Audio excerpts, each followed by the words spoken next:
Good afternoon, everyone. We're going to go ahead and get started. Thank you for braving the elements to be here this evening. I do not think we'll disappoint. We are excited to host this. I'm Frank Hodge. I'm Dean of the Foster School of Business.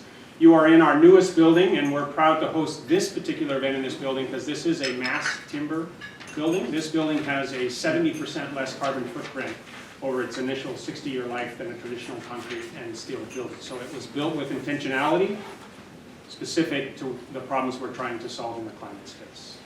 So I'm going to turn it over to my colleague. I am co-leading a pre-initiative with Tolstoy, the Maggie Walker Dean of the College of the Environment, and honored to do that. And then she's going to have a conversation with Steve Hammer, the new CEO of the New York Climate Exchange.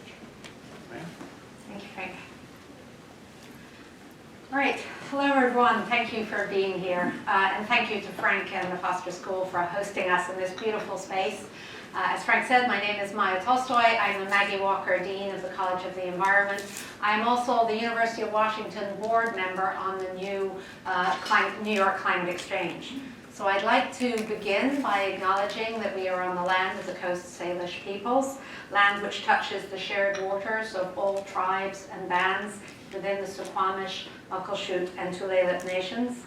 I am delighted to have the opportunity to be here today to talk to you about the exciting opportunities that we have at the University of Washington with the New York Climate Exchange, and to welcome our guest here, the new CEO of the,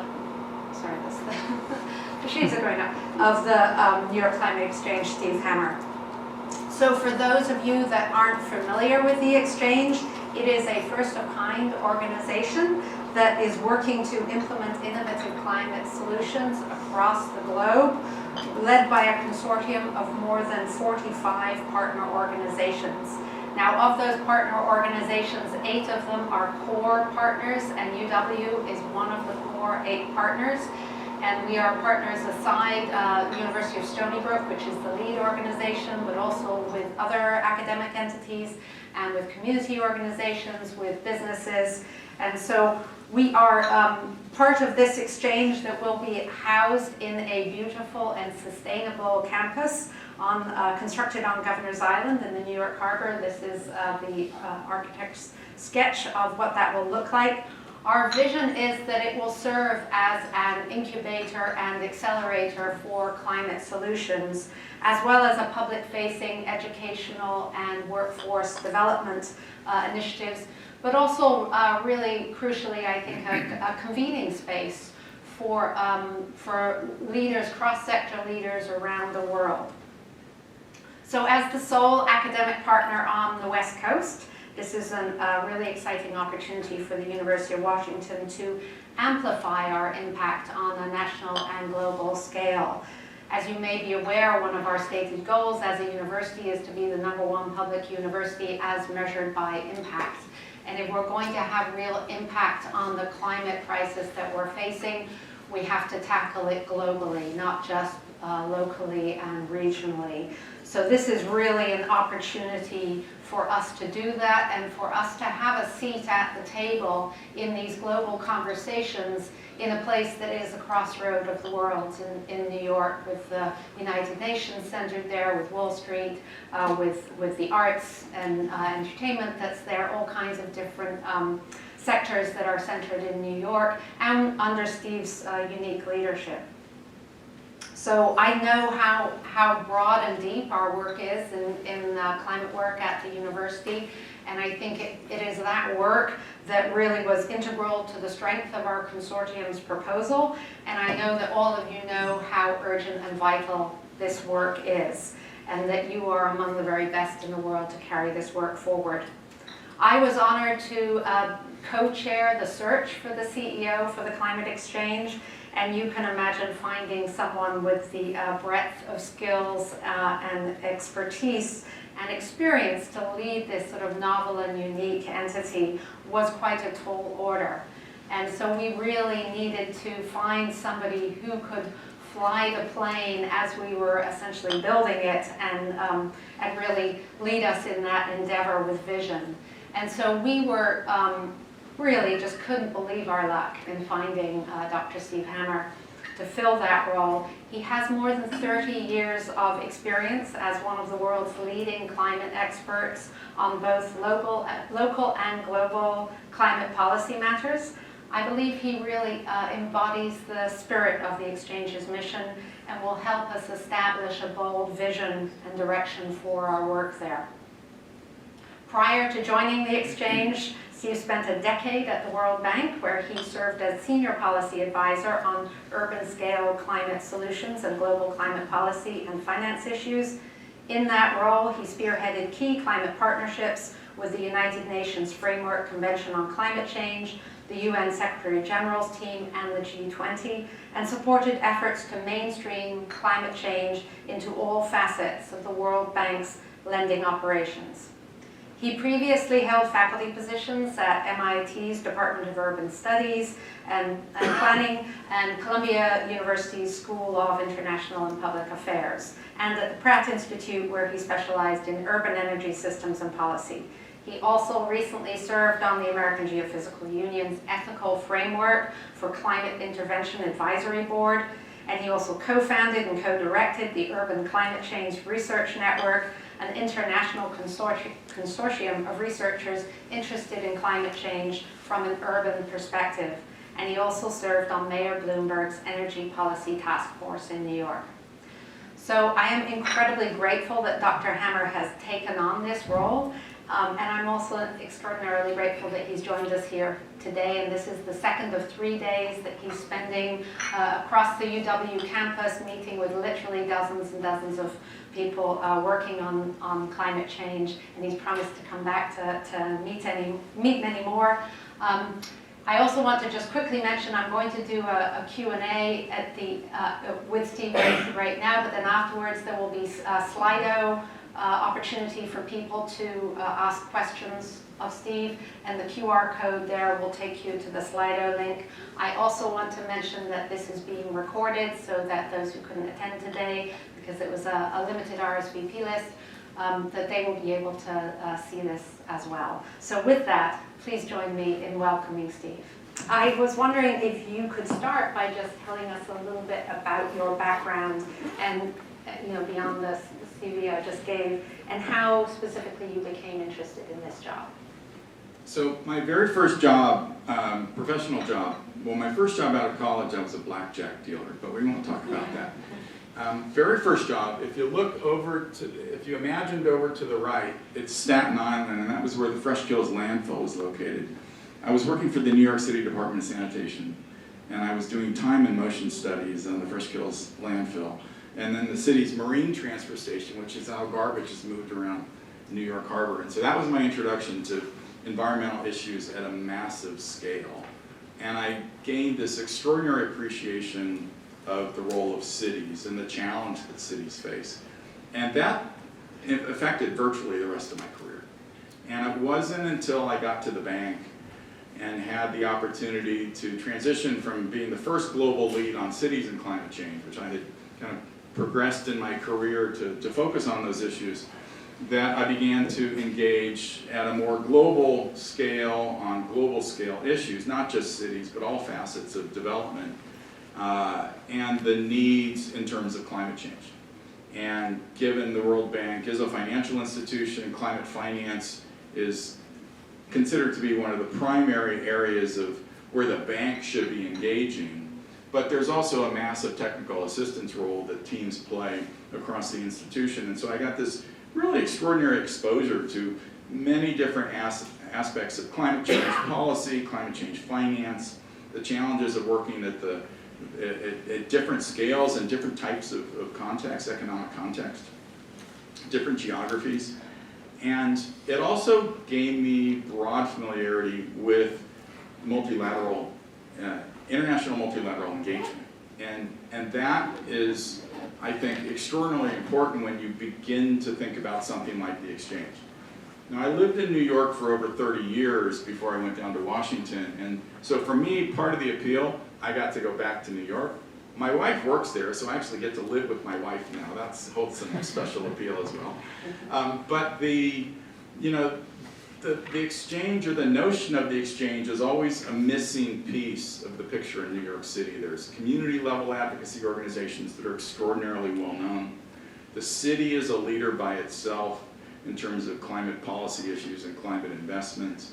Some of the leading environmental NGOs, EDF and NRDC, are headquartered there. And so, and then academia, very active on looking at these issues, particularly as the climate impacts became more prominent over time. And then Wall Street becoming increasingly involved in financing this kind of engagement globally. And when you put those pieces together, there was no place that brought that world together. And that's really the vision for the exchange. And we can just keep reinforcing the word exchange, knowledge exchange, a convening function between these different communities to foster conversations on the world's biggest challenges, not just that affect New York, and we're clearly going to have a bit of a New York focus, but on the world's biggest challenges. Why? Because the UN's right up the river, Wall Street's operating internationally. There's a song that if you do it in New York, you can do it elsewhere. And people pay attention to what is happening in terms of climate action in New York City. And so we have the opportunity not just to do that through the exchange, but through this extraordinary network of partners that has also come together to amplify all of that work, all of that engagement, across a much broader geography. Thank you.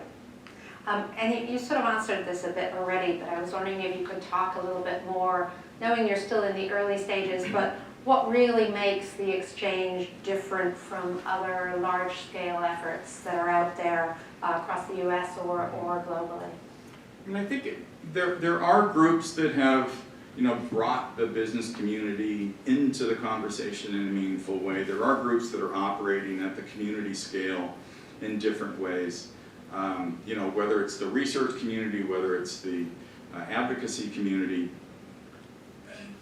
This is trying to, again, I think, and we'll see how this plays out, obviously, over time, and we may have to modify the model a bit.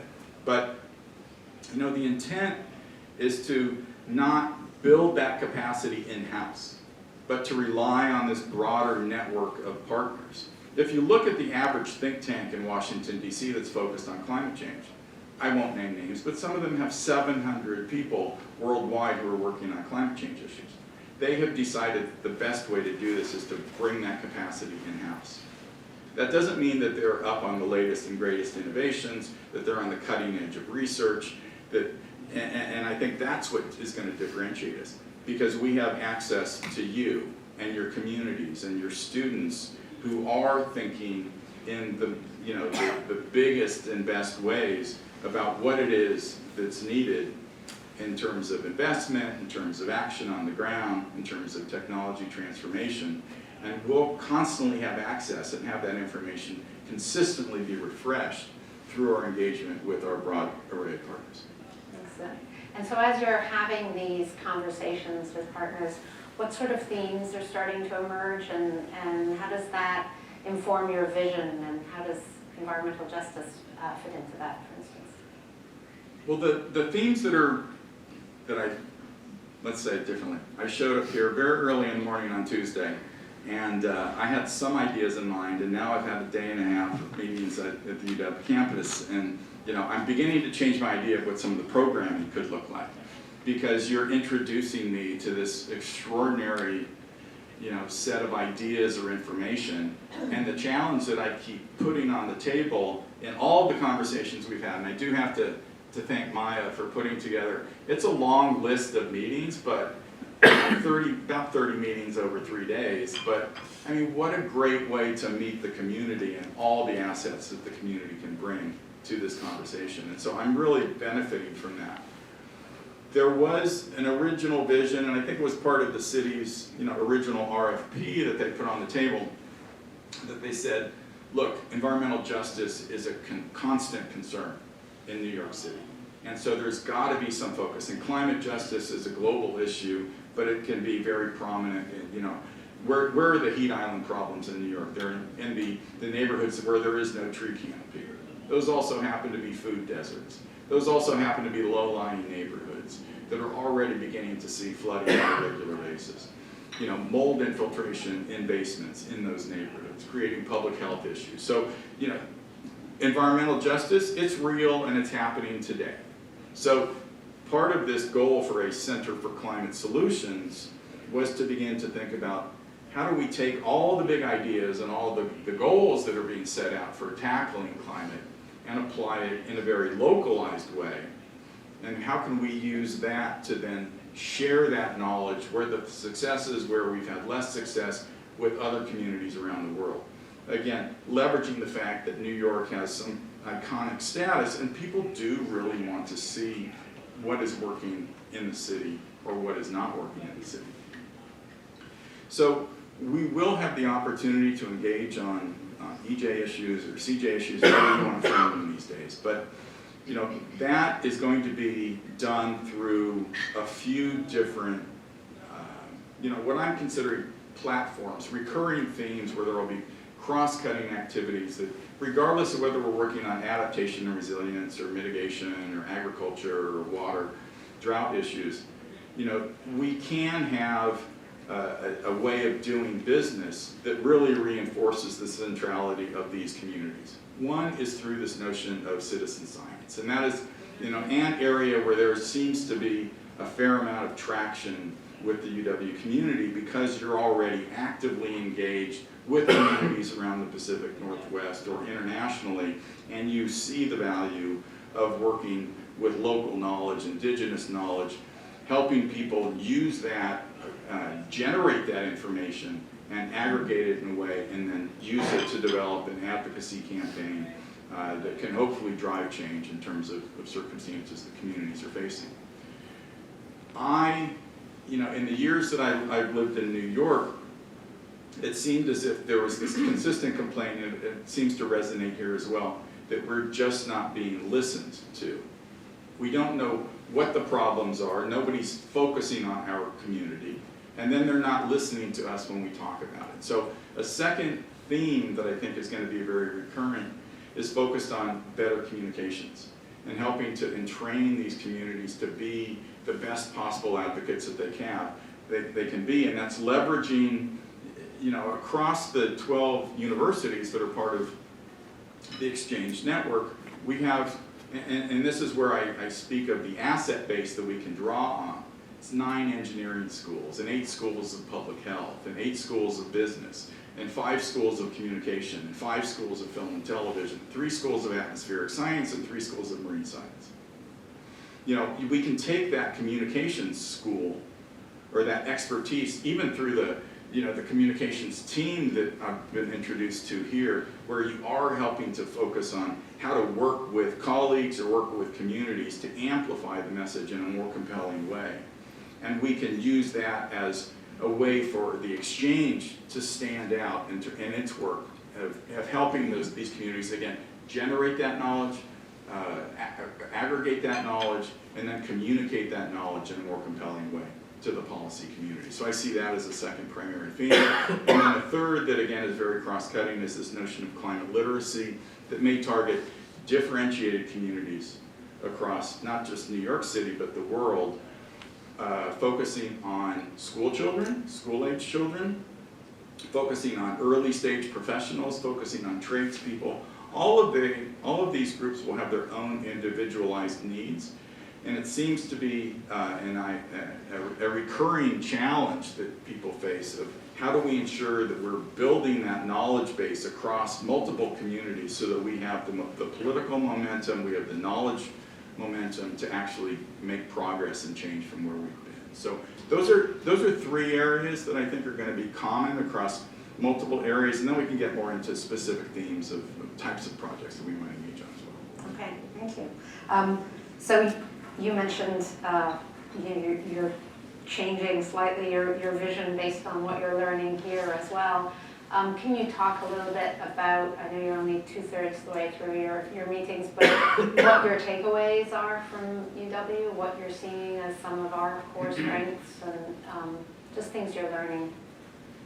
Well, so again, I'll just point to the last 2 meetings I had, or 3 meetings I had today, and then I see Shudi here talking about the rainfall issues that I put on the table, and I actually got the follow-up letter today from New York City's Chief Climate Officer. I had coffee with him last week, and for the level of rainfall that we're beginning to experience increasingly. It's designed for a maximum event of 1.75 inches per hour. There were 6 2.1 inches per hour events last year, and 1 2.6 inches per hour event on September 29th. That's when you see water, completely flooding the subways. And so part of what he's trying to figure out, and the guy who's the Chief Climate Officer was the Chief Sustainability Officer for Mike Bloomberg, 15, 20 years ago.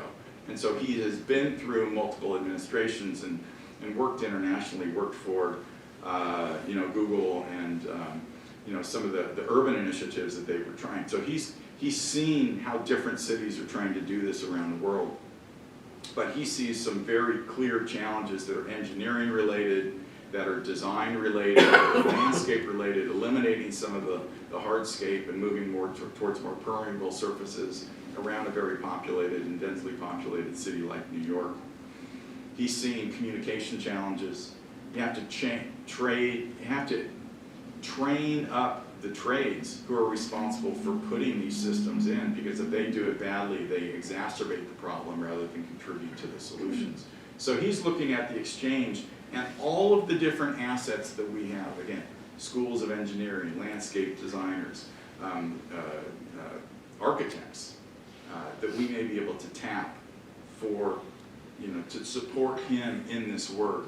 And that'll be one way that we can, again, work in a multidisciplinary way, in ways that we can work across campuses. So again, you're experiencing the same type of challenges here in Seattle. Miami is dealing with these same kinds of challenges. We can learn from other cities. We can draw the resources together and apply it in a way, and then communicate what that best practice is. Finance is an area where we may have a particular comparative advantage in New York. Now, it so happens that one of the virtues of my past decade operating internationally is that I have this very large network working multilaterally. And so we had a conversation a week ago with the Brazilian Finance Ministry, which is in the lead of the G20 presidency this year. And they're going to be the climate COP president next year. So they've got this 2-year runway of international engagement that they can do some serious stuff on. And they're very interested in standing up a new financing facility that'll support preservation of the Amazon forests. And they want to try out a new financing model. And they're interested in engaging with the exchange because, again, we have forestry experts, we have finance experts that we can bring to this conversation. And so there's an opportunity for us to support that model. Now, what does forests in the Amazon have to do with rainfall, and how do you pay for engineering system upgrades in a big city? If you figure out an alternative way of financing things, then you can take it to different domains. And one of the challenges we have had globally is that we keep trying to use the same financing tools, and most of them are debt related. And that is problematic, not just for advanced economies, but for poor countries around the world as well. And this new instrument that is being designed actually attracts Wall Street money, it attracts institutional investor money, and still throws off cash to support this type of climate action on the ground. So if you make it work for forests, then we can apply it to infrastructure, gray infrastructure, or green infrastructure, or cities. We can apply it to energy system transformations. And that's where I think we're well positioned to leverage our proximity to Wall Street, leverage our access to finance experts and experts coming from other domains to problems that are common across cities, not just New York, but then that can come back and help Seattle. It can help states figure out how to pay for things in a new and different way. So that's where we're really, I think, going to be able to think out of the box and draw on international engagement and bring that back for the benefit of communities like ours and yours. Thank you. Well, my next question was kind of around that, and you sort of answered it, but maybe you could go into a little bit more detail. since it's the New York Climate Exchange, there's obviously a New York focus, but many of the partners are not in New York, including us. And so how are you going to balance that, the needs and demands of New York and the desire to have a more global impact as well, and the global partners? Well, one of the, and I'll finish answering your question that I failed to do in my last answer, but we were talking about education and the whole issue of climate literacy with some of your education school faculty here about an hour ago. And they are very engaged in the most far-reaching efforts, not just in individual school systems, but in transforming state approaches and transforming national approaches for educating folks on climate, students on climate. And again, that's expertise that New York City wants to attract that because they've got 1 million school children they want to educate. But doing that in a place like New York can be very challenging. It's a system that faces many challenges. And so figuring out how to do that in the best and most productive way, how do you work with the teachers' unions? If you can solve that problem in a place like New York, again, you may have unearthed some of the solutions that are going to work in other places. And that's why we think there's going to be some resonance, even with universities or partners that are outside of New York, because they're going to say, again, if a city as wealthy and as resource-rich in terms of knowledge resources, access to foundation resources, can figure out solutions, then maybe we can bring some of that back, and it'll have benefits locally. But I think the international policy engagement that we're also going to be able to bring to the university community here, or to Georgia Tech, or to Duke, I'm optimistic that this expanded network we have with the UN Secretary General's team already calling me up and saying we want to talk about how the exchange can support our work. With the New York diplomatic community setting up a coffee with me when I get home in a week and a half, talking about how they can get involved in support of our work, I can bring that community to you. And I know that you have many assets that you have access to and resources and contacts internationally. But there are some things in terms of that diplomatic world and in terms of Wall Street access that I'm hopeful that you would see access to that community would be beneficial to the work that you're trying to do here as well. So again, New York can attract a lot of attention, and again, it's a pretty picture and Wall Street's just behind it, but that also provides differentiated opportunities than you may currently have access to. And so part of the challenge of the exchange is figuring out how to ensure that whatever the programming is and whoever the partners are that we're trying to engage, that resonates with you as well. And that'll be a constant conversation. And it won't work with every academic discipline in year one. It may not be till year 2, 3, or 4 that I'm reaching some of the departments, but as we begin to grow and expand, I'm hopeful that when we start working with these global networks of cities, that it's going to create opportunities for all kinds of different schools and departments around the university. Thank you. And staying on that global focus, your first week on the job was at COP28, and I know you've been many, many times before, but how was it going to COP in this new role and talking to people about the opportunities that the exchange represents? Can you tell us a bit about that? So for the past 5 years, not this year, but the 5 years before that, I was the World Bank's, I ran COP for the World Bank. And it's not always fun, let's just say that.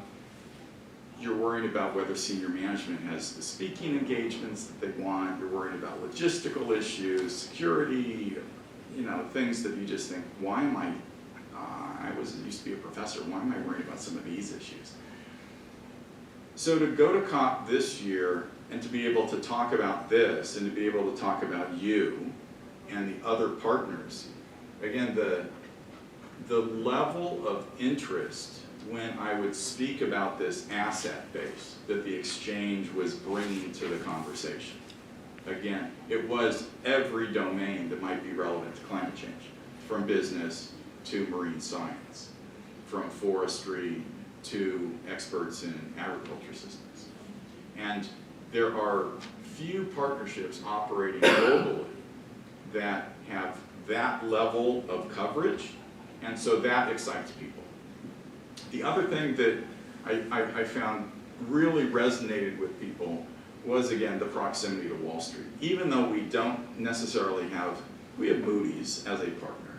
We don't have Wall Street banks as our partner base, but we have access to them, and as we begin to build out our programming, the expectation is that we're going to build very strong relationships, and that is going to lead to conversations that countries who need additional finance or are trying to come up with new financing models for the investments that they want to support, that we will have access and partnerships that we will develop over time that can bring benefit to them. So a lot of hope, a lot of optimism about that the exchange is a new model, that we've got an amazing set of partners, and again, it has the cachet that comes along with New York City.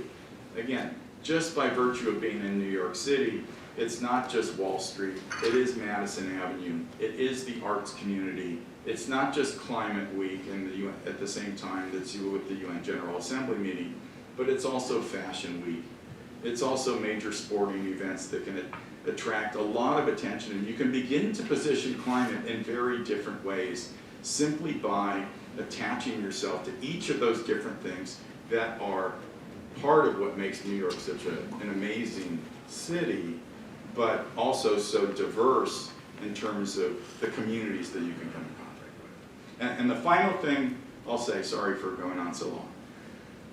When I was doing my research 25 years ago, one of the things that became increasingly prominent in the local government community, and we saw this with the London plan that the then mayor of London, Ken Livingstone, was talking about. It was an attempt to have a very comprehensive approach to sustainability in terms of moving the city into the next century.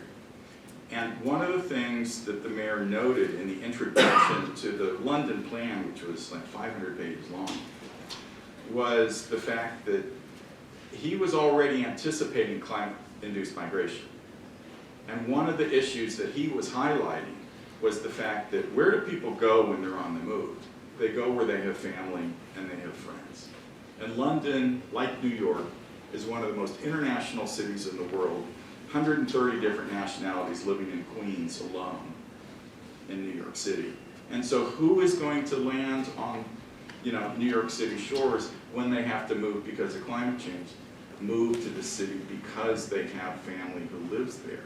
And that is another reason why New York City is a bit of a microcosm for the migration challenges that countries are going to face, and the assimilation of that large population, how you find economic opportunities for them, how you house them.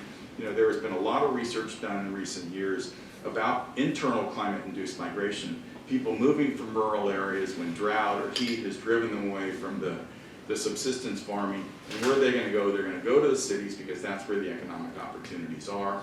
And so the mayors and the regional authorities are going to have to pay attention to these issues, and you're already seeing that for a variety of migration reasons in New York, but it's only going to get more prominent in the years to come. Thank you. So, as that illustrates, these are huge and daunting problems, and you have a big job you've taken on. Can you talk about what gives you hope? Again, the thing that was most reassuring, not just at COP, but I had the good fortune to have dinner at the president's house with you last night, and 4 times she mentioned how supportive the university was of the exchange and how much it wanted to be an active partner in this. And I've had conversations with our philanthropic partners, all of whom are saying, we want this thing to succeed. We need this thing to succeed.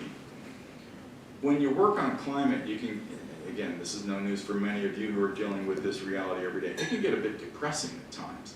And to have a community that's supportive, that you're working with on a daily basis, that is saying, we are here to help you raise the money, because it's a rather expensive building. But also to support that programming, to have access to a supportive group of partners like that, that gives me hope that the exchange is going to not just succeed, but it's going to thrive, and it is going to become the place that I hope it will be, which is a global center of excellence and knowledge and resource that the entire world can benefit from. So, that gives me optimism that we have very supportive, enthusiastic partners who are also interested in achieving that vision. Wonderful, thank you. Okay, with that, I am going to turn to the audience questions. And again, the Slido code is up there if you haven't yet figured out how to access it, but we have a bunch of questions in here already.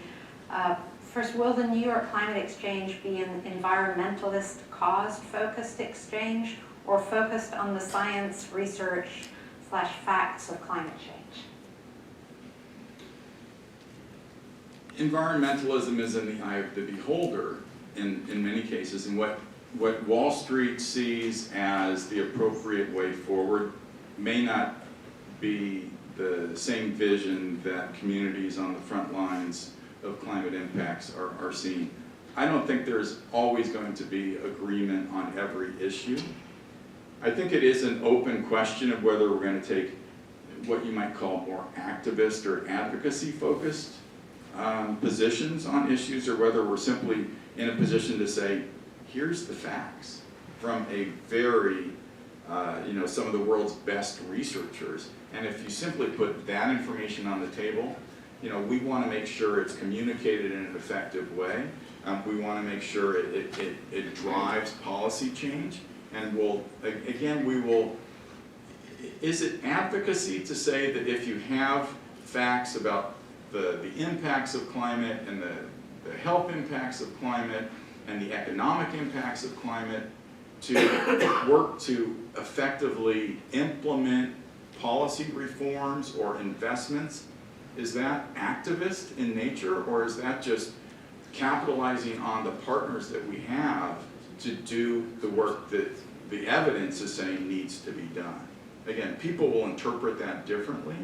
I don't think, again, everybody will agree that Wall Street is doing the most appropriate investments, but that doesn't mean that over the long term, we can't help that sector transition.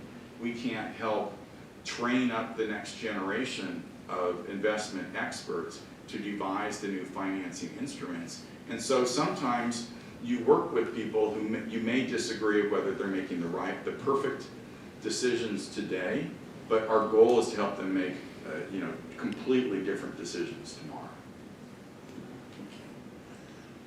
Next question. Is the climate exchange focused only on urban and human environments, or is there any element of conservation or buffering of climate impacts on native ecosystems and species?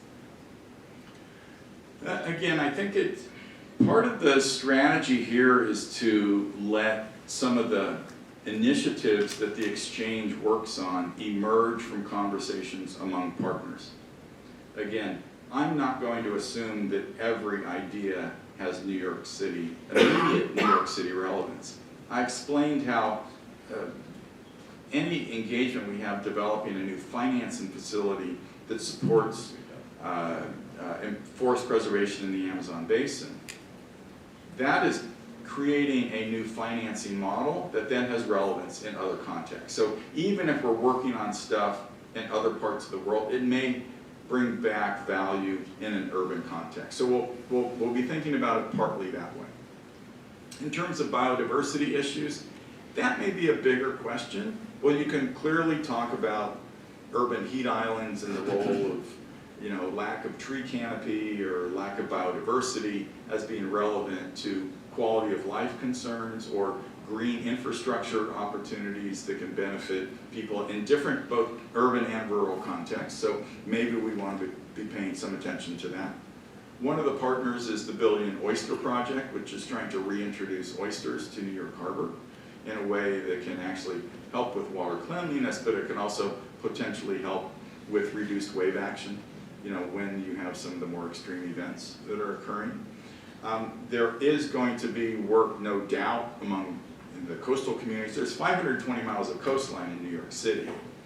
And, so are there some green solutions or natural solutions that will be necessarily helpful? Yes. But again, if your researchers are talking to researchers from Georgia Tech and Duke and RIT and NYU, et cetera, the thinking is that you will know where the gaps are that we can make the biggest leap forward if we have collaboration via the exchange.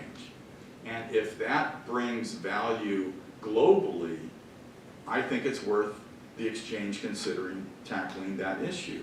That may not have an urban element at all, but if there is something that the public health community can say that if we focus on this pressure point and it delivers value internationally or in different communities around the world, that it can benefit millions of people or tens of thousands of people, I think it's worth a good conversation about, is that an area where the partners want to engage collectively, because they see value and they are the experts in their field, and we're asking them to weigh in on what is going to deliver the biggest value internationally on many of the climate challenges we face today.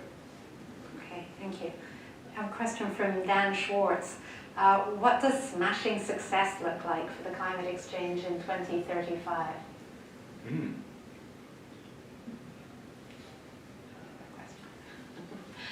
Okay. Again, I think that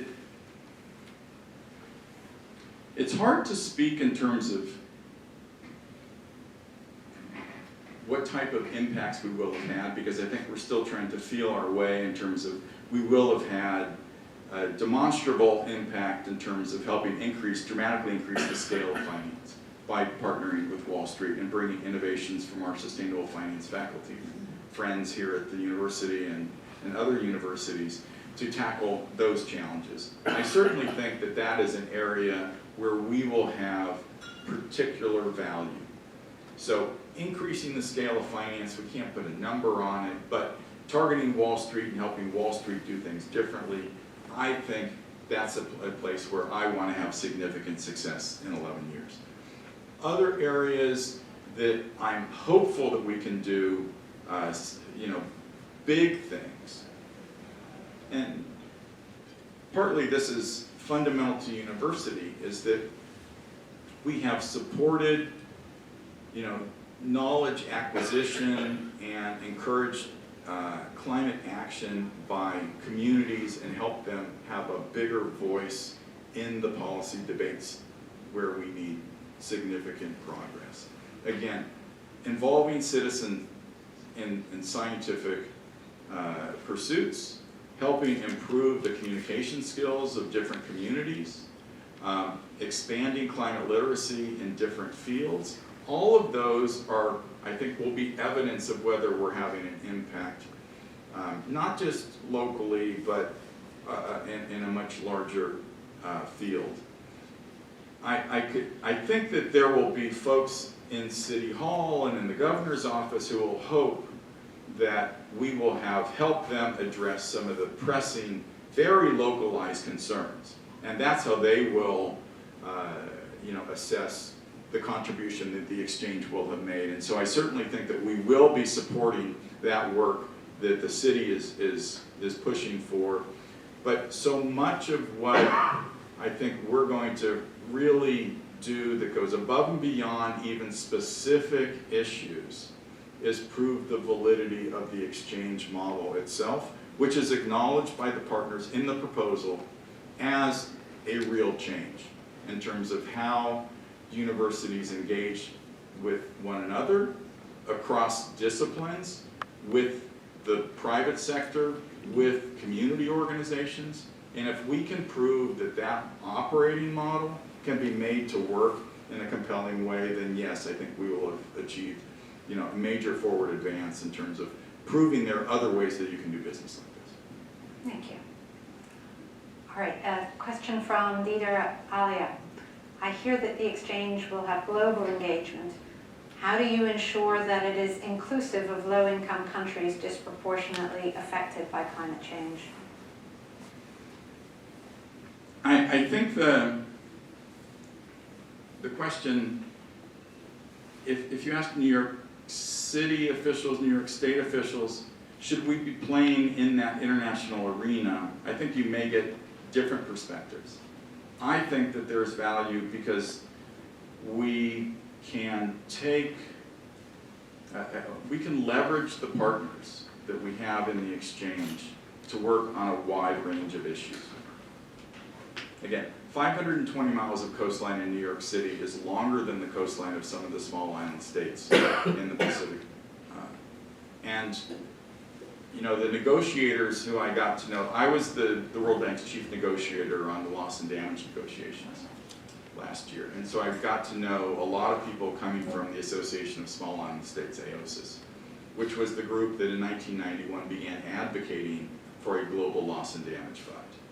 And as I began to make the transition over to the exchange late in the fall and in the run-up to COP, as I ran into them in Dubai, I was saying, hey, all these complaints you had about insurance, about coastal protection, about system transformations, about dealing with salinization, increased salinization of water supply issues, dealing with the loss of habitats.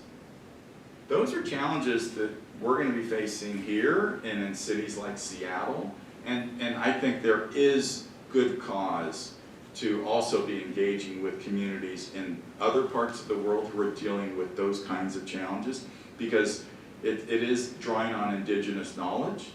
It is drawing on financing solutions that if it works here, it may work there. So there's a lot of cross-fertilization of knowledge that I think we get from engaging internationally like that, even though you may argue that, what does New York City have to do with a country like Vanuatu or Micronesia? But again, paying for stuff is hard for everybody. And if we can help address that, then we have delivered value internationally, on so many types of issues. Thank you. Right, Carrie Dossick asks, this is a large network. What are the models of getting faculty, staff, and students engaged? Well, I'm hoping to learn that from you. I've managed very complex partnerships over the years, and it's a lot of work. And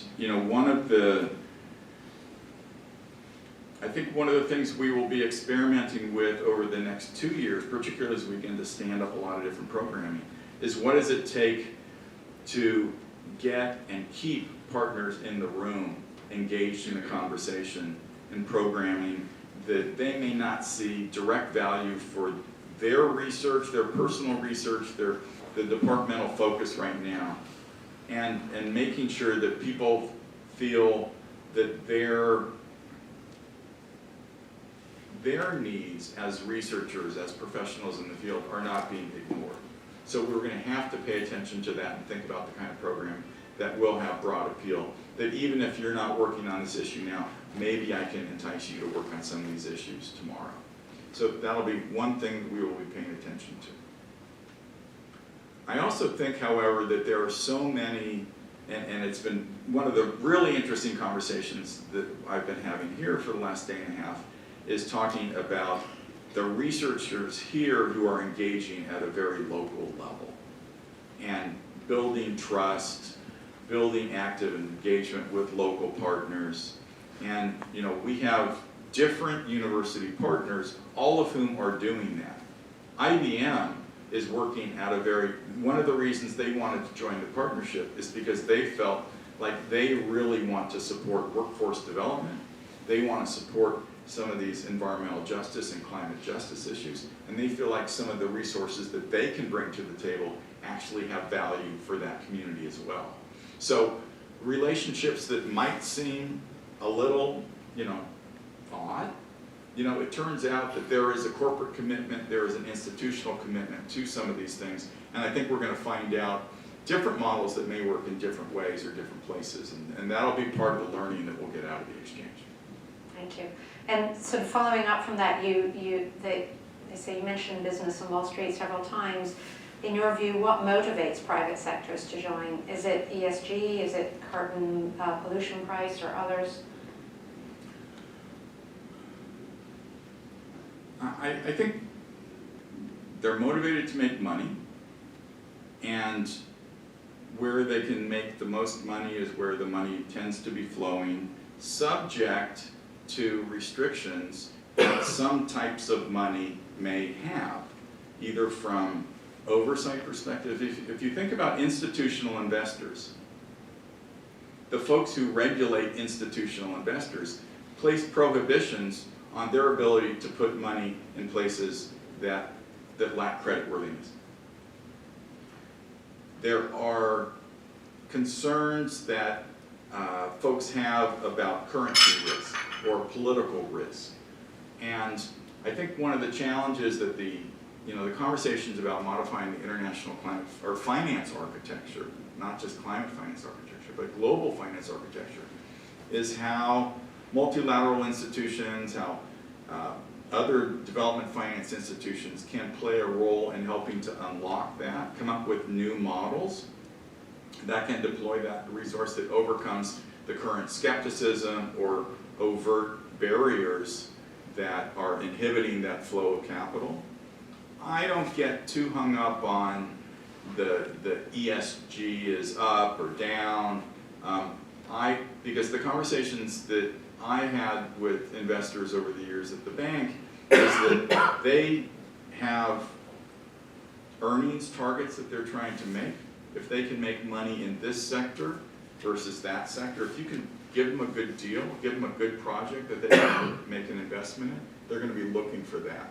And one thing I haven't really spoken to is the possible involvement of the exchange in tech incubation or new business incubation. And so I was at CoMotion earlier today and talked to one of the ventures yesterday, and to the extent that we can, again, engage in a very multifaceted way. It's not just on building literacy, it's not just on building the workforce that can do that, it's also helping new businesses emerge to address challenges that cities are facing or that are being faced globally. And so you're looking at a fairly comprehensive ecosystem, and if we succeed, if the exchange partners succeed in that regard, then we may actually help show the financial community there are opportunities here that goes beyond venture capital that you can make investments in, that you're going to see the kind of returns that you're hoping to see. Right. Thank you. One of the next question was actually whether or not private businesses and or startups are involved. And I think that kind of addresses it, sort of not yet, but. Well, it is part of the, first off, there's a fairly thriving incubator community in and around New York that has built up over the last several years, or last decade or two. Cornell Tech was predicated, which is the other major institution that was built on an island in New York City in the last 20 years, was really predicated on helping to grow that sector in New York City. Now there's a big push on making, and people smile when I say that here because it sounds like what the expectation is here, that AI may be the hub for, New York may be a hub for AI-related business activity going forward. There is a private incubator play that's being built in this building right here. It's going to be called Buttermilk Labs, and that is, again, a private venture that they want to get off the ground. There's an incubator in the Brooklyn Navy Yard, which is right over there. So you don't have to venture far to find incubators who are interested in doing climate tech. Is it going to be more fintech related? Is it going to be focused on other aspects of climate challenges? I think that will remain to be seen. But yeah, there is an interest in somehow figuring out what role the exchange can play in supporting or helping to grow that community in New York, to grow the green economy opportunity challenges there. or opportunities there. And part of it is because if you look across Washington, Rochester Institute of Technology, NYU, Stony Brook, Georgia Tech, that's at least 5 incubators that exist across just our 12 partners, and I'm probably leaving 1 or 2 out right now. So there is an institutional interest in that important aspect of activity on campus. The question for me keeps coming back to that central one, which is what role does the exchange play given that this already exists? And answering that question is something that that community is going to have to help generate those ideas so that we can then stand up that program. So as you envision growing and building the exchange community, is there a sector that you feel is missing now that you wish you had on board? We have a lot of partners already. It's a complex ecosystem that we're going to try and navigate over the next few years and just figure out how to make that work. So I don't think, and this is a board level decision, I don't think the board's going to be actively inviting in new partners anytime soon.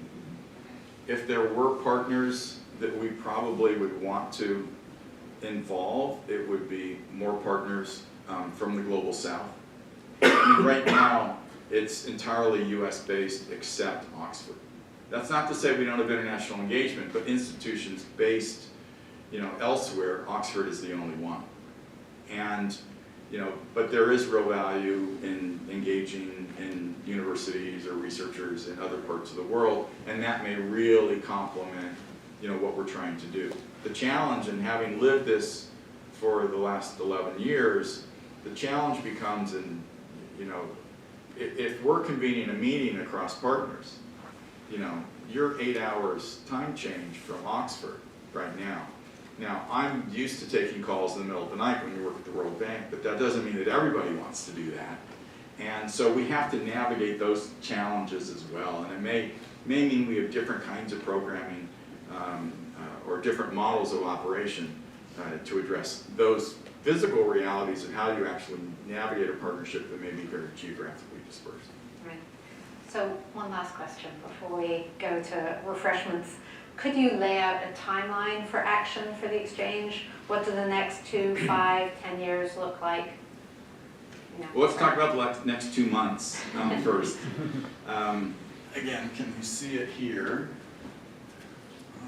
Maybe, I think it's right behind this tree. Building 309 on Governor's Island is the old church on base, the military base. That is one of the intact structures that doesn't have asbestos or hazardous waste problem that needs to be remediated. That is the problem plaguing some of the other buildings on the island. We're working with the Trust for Governor's Island, which manages on behalf of the city the entire island. And our goal is to have by the end of summer the church, Building 309, ready to go as the first spot on island where we can host programming. Climate Week is concurrent with the UN General Assembly, so it's the 2nd and 3rd weeks in November or in September. So we want to be able to start hosting activities on island. How do we get our programming going? We made our first 2 offers of new employees in the last month. We'll be putting out 3 or 4 new job listings in the next 3 weeks. We're going to be sending that around to partners first before we put them out publicly. So we're going to build up the staff over the course of the spring. Part of we're going to have Earth Week engagement. We're going to possibly, depending on who some of our partners are, and again, the international community that has already reached out to me, some of them will have events over the course of the next several months that we will begin to plug into. So as an example, there is a Global Cities initiative run by a development finance institution that involves dozens of cities from certain parts of the world. I'm not going to name names at this point, but that is a network that's more plug and play. They already have a foundation, a decade of work supporting infrastructure investment in those cities. We can now bring these new assets to the table and I think engage in different conversations with the mayors and those people running the agencies in those cities. And so we want to talk to them about how we can begin to plug in very quickly and how I can begin to involve the community here. By the time we get to September, again, Climate Week, that'll probably be the biggest opportunity for us to really have public programming in a very consequential way. I'm already talking to the UN about having some of their meetings on the island. So again, we're beginning to link that diplomatic community into the work. And then one of the things we've put on the table, no guarantees, is that perhaps one of the things the exchange can do is by the time we get to COP, we would actually have a New York Climate Exchange Pavilion in Baku at COP29 that creates a stage that our partners can then access. One of the challenges when people go to COP is that you want to talk about the work that you're doing, but you don't always have a stage to stand on to do this. I think one of the values that we can bring to our broad network of partners is by saying, we'll build that stage, we'll give you the opportunity so that you can, talk about the work, the good work that you're doing, the innovative work that you're doing in front of that international community. Because increasingly moving beyond just the negotiations, and you heard this a lot in the run-up to the COP in Dubai, it is becoming the world's biggest climate trade show. And, knowledge partners, learning, engaging with the international community, finding who those clients are, who you may partner with, to experiment on some of the research that you're piloting here or pioneering here. That's it. I do not dismiss that, yes, it seems to be completely disconnected from the negotiations, but it has value in and of itself as a way to advance knowledge, share knowledge, and advance progress in terms of technology transformation. So I actually think there's value in us potentially supporting that for the broader exchange network. Excellent. And the time frame for the building being finished, that's 3 years, 5 years? 2028 is when it's supposed to open. I mean, one of the things we will have to take account of is, think about the different applications on the island. So classrooms, student housing, faculty housing, conference facilities, laboratory space, office space. Does all of it need to be done at the same time? Or is there an opportunity to sequence some of that because we can, get benefit from some of that earlier rather than later? Those are the questions that we're just starting to have as we refine the technical drawings. We're meeting our first deadline with the Trust for Governor's Island on the 31st of this month, where we're presenting much more advanced design drawings for the exchange. Because again, it's not just this new building, but if you look here, this is the historic military structures here that we're also going to be retrofitting. It's called Liggett Hall, and it's about 400,000 square feet total that we will be developing on island, and about 180,000 square feet of that will be new in those buildings, but the rest of it is retrofitting the historic structures on island. And, again, capitalizing on the embodied carbon and their availability right now. We just need to get rid of the asbestos in one of these buildings, and then they're going to be ready to go. But also building entirely new water and sanitation and energy systems on island, because this will be not just mass timber, but it'll be kind of the latest and greatest technology to ensure it's energy self-sufficient and as water self-sufficient as we can possibly be. Exciting times. Thank you. And I think one maybe small call to action I heard there is think about your Climate Week, which is in September again, that if there are things that you would like to have presented there, that seems like an early opportunity to engage. But this is just the start of a conversation, and it's all developing, the programming is developing, and how we're managing that and communicating that at UW is developing. So we're hoping locally as well to build more of an infrastructure to communicate with you more formally on this. So please stay in touch. Thank you for your engagement today. Thank you for all your great questions. And thank you especially, Steve, for all your time here, all your thoughtful answers and engaging with us, and for your leadership.